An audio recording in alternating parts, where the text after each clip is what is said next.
Olá, seja bem-vindo ao canal Vinhos de Bicicleta. Eu sou o sommelier Rodrigo Ferraz e hoje eu vou te contar sobre 3 coisas que não querem que você saiba sobre o vinho brasileiro. Ficou curioso? Tenho certeza que sim. Vem comigo então, que você já vai saber o que é. Então vamos para a primeira coisa que não querem que você saiba. Dizem por aí, eu já ouvi mais de uma vez, que o Brasil não tem terroir bom para fazer vinho fino, para fazer vinho legal, de alta qualidade. Olha, isso é uma grande mentira, uma grande balela, que se um dia tentaram colocar isso na sua cabeça, esquece. Na verdade, é sim fato que o Brasil é um novo produtor de vinhos, ou seja, ele chegou depois, é da turminha do depois. Enquanto a Europa já fazia vinhos aí há milênios, o Brasil começou a desenvolver de fato a sua indústria no vinho anos e anos mais tarde. Só que é o seguinte, hoje em dia, com o avanço da tecnologia e do compartilhamento de informações, né, de estudos, a gente consegue avançar muito mais rápido. Então, aquelas novas ideias e novos estudos que se tinham lá atrás, hoje em dia estão aí para todo mundo que quiser saber. A gente, como humanidade, como produtor de vinho, não precisa mais esperar tanto tempo, né? Com a internet, e até isso já é fato que muitos produtores brasileiros vão para fora estudar e depois voltam para cá. As nossas escolas de enologia estão cada vez mais se desenvolvendo, brotando novas escolas de enologia em diversos cantos do país. Então é o seguinte, esse desenvolvimento que levou muitos anos para a humanidade, hoje em dia está mais acessível e é claro, lá na Europa, eles já fizeram testes atrás de testes de terroir. E isso aqui no Brasil vai levar mais um tempinho. A gente está fazendo muito teste sim, só que isso é bom para a nossa indústria, né? Tem muita coisa que a gente já sabe que deu certo e tem coisa que ainda está em fase de teste mesmo. Porque veja só pelo lado positivo, o Brasil é um país de dimensões continentais. O que isso quer dizer?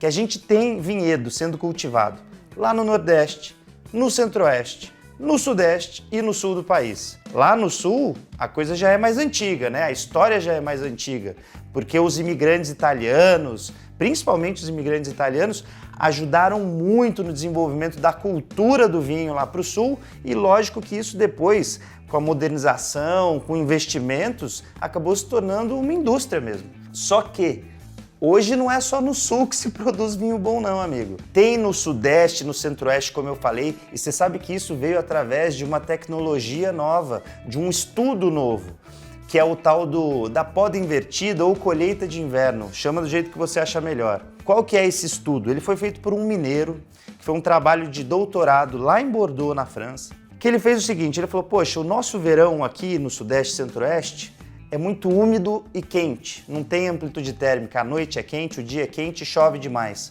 E se eu podar de novo a videira, na hora que ela for frutificar, eu faço uma nova poda para ver se ela vai frutificar em outra época do ano que não no nosso verão. E não é que deu certo? Ele faz essa dupla poda e a videira vai frutificar no inverno. Como que é o nosso inverno? No Centro-Oeste e no Sudeste. Amplitude térmica, um dia ensolarado, noite mais fria e sem chuva, um inverno seco. Isso é excelente para a maturação da videira. Então olha só que legal, uma nova tecnologia, um novo estudo acabou possibilitando o cultivo de variedades nobres, variedades finas e, consequentemente, a produção de vinhos excelentes que até já têm ganhado medalhas internacionais. Então assim, fica de olho nisso porque o Brasil está despontando em várias regiões. Ah, mas aí tem gente que fala, não, mas tem outra questão, Rodrigo, lá no sul do país tem safra que chove muito, tem safra que é mais seca e você acha que só acontece no sul do Brasil. Por que você acha que lá em Bordeaux, na França, a galera dá nota para a safra? Porque lá também o clima é um pouco inconstante. Então tem ano que chove muito, tem ano que é mais seco e aí tem safra que é melhor para a produção de vinho, tem safra que é pior. Agora, quem aí ousa falar que Bordeaux não tem clássico, não tem vinho bom? Ninguém, né? Então lá também tem inconstâncias climáticas, assim como na região sul do Brasil, e tá tudo bem. Tem safra que vai ser melhor mesmo e tem safra que não vai ser tão legal. Faz parte do jogo. Agora vamos para a segunda coisa que não querem muito que você saiba aí sobre vinho brasileiro. Andaram dizendo por aí, mais uma vez, inclusive numa publicação internacional, que as uvas brasileiras não são sadias. Será que isso é verdade? Olha, isso é só uma asneira, uma mentira descarada. Por quê? Uva brasileira é sadia sim, e quem escreveu isso ou estava ali mal intencionado ou só foi ignorância mesmo porque não sabe o que está acontecendo por aqui. A gente está produzindo uva nos 4 cantos do país. Tem uva lá no Nordeste, tem no Centro-Oeste, Sudeste, Sul do país. Em todas essas regiões, as uvas podem sim ser saudáveis e sadias. Só que é lógico que em cada região vai ter o seu tipo de manejo, o seu tipo de tecnologia usada. Lá no Sul, eles até já fizeram o lance de conhecimento de terroir e aí ver qual casta se adapta melhor. Um exemplo, a Merlot tem uma maturação mais precoce, então na Serra Gaúcha tudo bem, porque a Serra Gaúcha tem um verão mais curtinho. Lá na campanha gaúcha, o verão é mais extenso, um pouco mais seco, menos chuva. Então você consegue plantar Cabernet Sauvignon, que, poxa, exige uma maturação mais tardia, uma maturação mais lenta dos seus taninos, dos seus açúcares e dos seus polifenóis. Então é o seguinte, até esse conhecimento já está sendo discutido aqui no país de qual uva é melhor para cada região. Além disso, hoje a gente conta com centros de pesquisa da Embrapa, que muitas vezes até são associadas à iniciativa privada, em várias partes do país. E olha só que legal, uma coisa aí para você saber. Essas pesquisas elas estão diretamente focadas no desenvolvimento e na sustentabilidade da indústria do vinho, porque as pesquisas são feitas direto no campo, que depois vão influenciar, obviamente, a produção do vinho fino. Por quê? Tem uma máxima que diz o seguinte: você consegue fazer um vinho ruim de uva boa, é só você estragar aquela matéria-prima. Só que o contrário você não consegue fazer. Você não consegue fazer um vinho bom de uva ruim. E é por isso que o desenvolvimento de uma indústria de vinho tem que começar lá no campo, lá no cultivo do vinhedo. E você sabe quais são as técnicas e atributos desse tipo de pesquisa? Confere comigo aí. A gente está falando de biotecnologia, de teste de manejo do solo, de cobertura verde, de seleção massal, de seleção de clones e até mesmo de cruzamento entre espécies para serem geradas novas variedades de frutos que se adaptam melhor a um tipo de região. Então, assim, é muita técnica, é muito conhecimento envolvido na fase de pesquisa para que a gente, sim, se transforme cada vez mais em uma indústria mais forte do vinho com matéria-prima saudável, com matéria-prima sadia, tá? E isso eu tô falando, sim, qualidade da uva. E até o microclima de um vinhedo você consegue fazer um tipo de interferência positiva se você tiver as ferramentas certas para isso. Por exemplo, regiões onde o verão é mais curto, você precisa mais da incidência solar, da luminosidade. O que você pode fazer? Mudar o estilo de condução da sua videira. Fazer ela no estilo espaldeira, que são aquelas linhas de vinhedos. Ou melhor, fazer a poda verde. O que é a poda verde? Tirar o excesso de galhos e folhas para que os raios solares consigam incidir bem ali nos seus frutos. A minha região chove muito, mesmo eu fazendo poda verde, tem influência do sol ali, mas chove demais. Beleza, dá para se colocar uma cobertura de plástico, porque daí assim você evita que esse excesso de umidade vá direto para os seus frutos. Então assim, hoje em dia a gente tem ferramenta para isso, para em determinadas regiões fazer com que aquele vinhedo produza uvas mais saudáveis, independentemente do excesso de chuva, do verão mais curto. É só você escolher a variedade certa e fazer o tipo de manejo correto ali, que você vai conseguir sim produzir uvas muito sadias, e isso está acontecendo em várias partes do país. Um exemplo muito claro disso é que os nossos espumantes já são referências internacionais e sim, a gente vai criar a primeira denominação de origem exclusiva para espumantes de todo o hemisfério sul do planeta. Ela tá para sair, vai ser a denominação de origem Pinto Bandeira. Quer espumante bom e pagar mais barato que champanhe, por exemplo? Escolhe um espumante de Pinto Bandeira que você não vai se decepcionar. Agora, a terceira e última coisa que não querem que você saiba sobre o vinho brasileiro, e você sabe que tem até gente daqui, repetindo essa bobeira. Mas vamos lá, vamos entender o porquê. Vinho brasileiro é caro. Será mesmo que é caro? Vamos começar com alguns fatos. Aqui no Brasil, a gente tem uma das cargas tributárias mais elevadas do planeta. Isso não vai só para o vinho brasileiro não, né? Vai para tudo que é vinho, até os importados. Só para você ter uma ideia, para você abrir uma vinícola aqui no país, considerando o custo Brasil aí, né? Custo trabalhista, custo de logística depois e os impostos, famigerados impostos, você gasta em média o dobro do que se você abrisse uma vinícola na Argentina ou no Chile, por exemplo. Depois vem a questão tributária do vinho já pronto, né?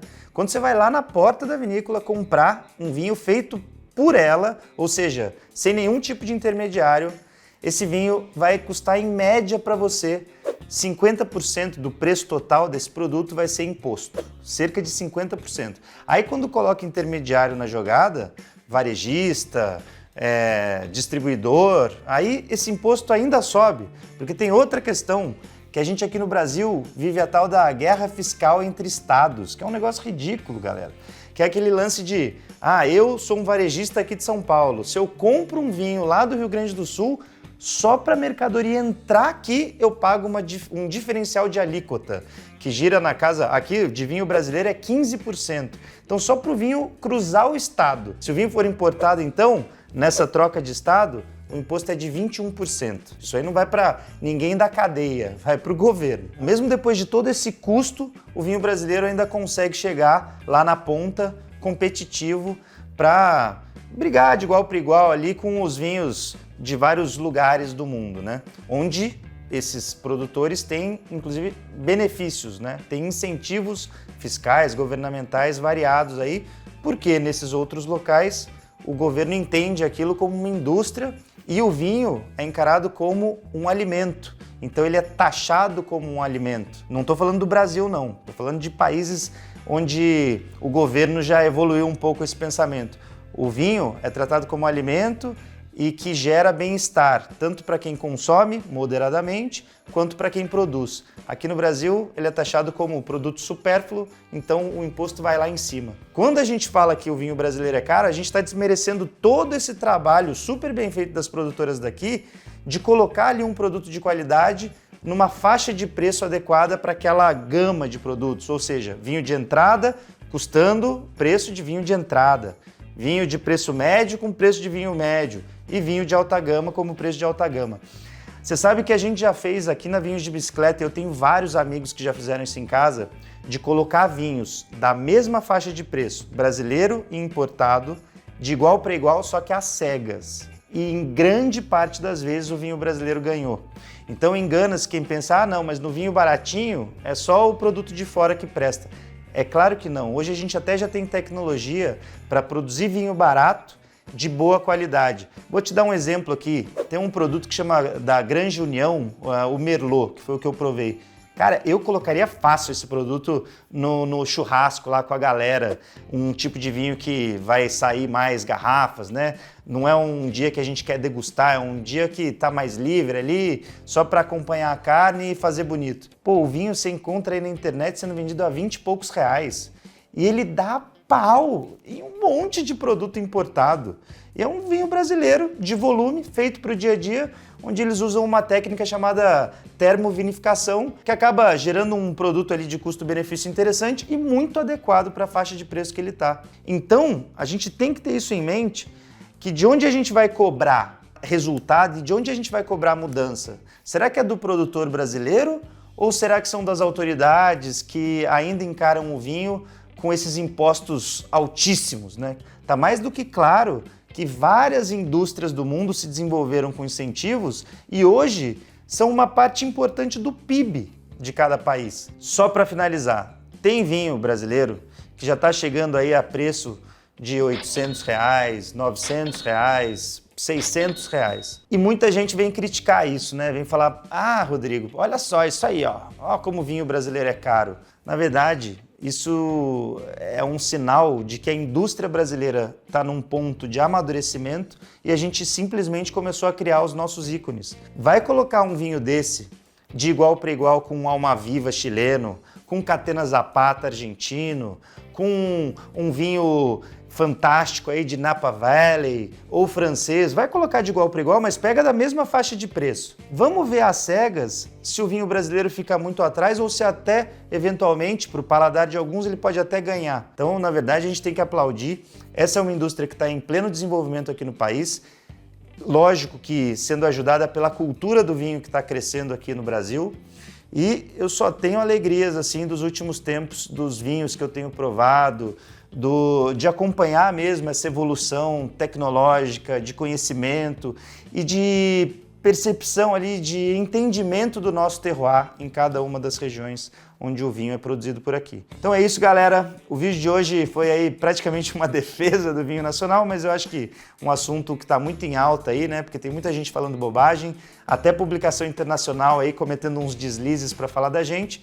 E aí esse vídeo veio para te dar argumento, para toda vez que você ouvir uma coisa dessa, já contra-argumentar com propriedade, beleza? Se você quer conhecer alguns vinhos brasileiros diferentes, a gente deixou alguns em oferta aí, só clicar no link aqui no descritivo. A gente pegou alguns de umas regiões diferentes, né? Talvez você não conheça todas essas regiões, vou deixar esses vinhos em oferta, é só clicar aí no link e se divertir. Espero que você tenha gostado desse conteúdo e olha só, espalhe isso aqui pra galera que você acha que tem preconceito, espalha, põe no grupo do WhatsApp, porque eu acho que é um conhecimento muito válido pra gente que é brasileiro saber de como tá a nossa indústria, né? Se você curtiu, deixe seu like e se você ainda não é inscrito no canal, se inscreve aí e ativa o sininho que toda semana tem conteúdo novíssimo em folha pra você. Cheers! Até a próxima. Nem bebi o vinho hoje, né? Ficou aqui falando. Agora sim. Cheers!